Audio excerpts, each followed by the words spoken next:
கர்த்தருக்கு மகிமை உண்டாவதாக. யோவான் 21:15 தனது பிரதான சீசன் இடத்துல கடைசி அந்த உலகத்தை விட்டு போகும்போது ஆண்டவர் கேட்ட கேள்வி பாருங்கள்.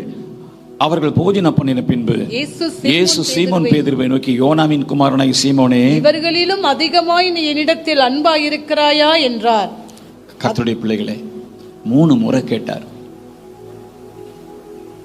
3ஆம் நாளிலே என்றும் அங்கே எழுதப்பட்டிருக்கிறது. 3 முறை கேட்டார். அவன் 3 முறை மறுதலித்தான். 3வது முறை ரொம்ப வியாகுலப்பட்டு, நான் உங்களை நேசிக்கிறேன்னு நீ அறிவீர். உங்களுக்கு தெரியுமே ஆண்டவரே. பேதுரு நேசிக்கிறவனா இல்லையா? நேசிக்கிறவன் தான். அவனுடைய நேசத்தை கெடுக்க பிசாசு பயங்கரமா போராடினான். முழுவதுமாக பேதுரு பின்வாங்கி போய் நரகத்துக்கு போயிருக்க வேண்டியவன் தான். ஆனா கர்த்தருடைய ஜெபத்தினாலே அவன் மீட்கப்பட்டான். இயேசுவின் அன்பு மறுபடியும் அவனை தொட்டுச்சு.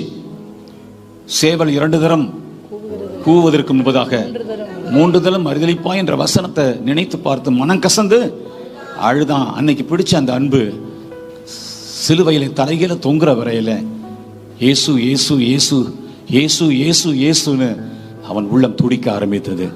இந்த உலகத்துல ரட்சிக்கப்பட்ட ஜனமே, இந்த அறிவுக்கு வந்த ஜனமே, இந்த விசுவாசத்துக்குள் வந்த ஜனமே, உன் இருதயம் ஒவ்வொரு நாளும் ஒவ்வொரு நேரமும் எல்லா நிமிடமும் எல்லா வினாடியும் ஆண்டவர் மேல இருக்கிற அன்பினால துடிக்குதா?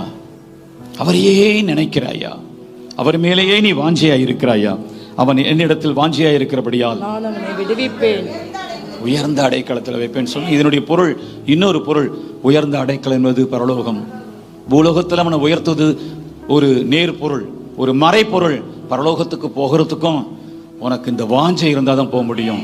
எங்க எதை குறித்து நீ வாஞ்சையா இருக்கிறாயோ அந்த இடத்துக்கு போக முடியும். நீ பணத்தை குறித்தும் சொத்தை குறித்தும், நீ வீட்டை குறித்தும் நிலத்தை குறித்தும், நீ பாவங்களை குறித்தும் அரசியலை குறித்தும் எப்போதும் மனசு நிறைஞ்சிருந்தா உன் இருதயம் அங்க போகும். ஆனா இந்த மனுஷன் எப்படிப்பட்டவனாம்? அவன் என் மேல் வாஞ்சையாய் இருக்கிறபடினால் அவனை உயர்ந்த அடைக்கலத்துக்கு நான் கொண்டு போய் சேர்ப்பேன், அங்கே வைத்து விடுவேன் என்று ஆண்டவர் சொல்லுகிறார்.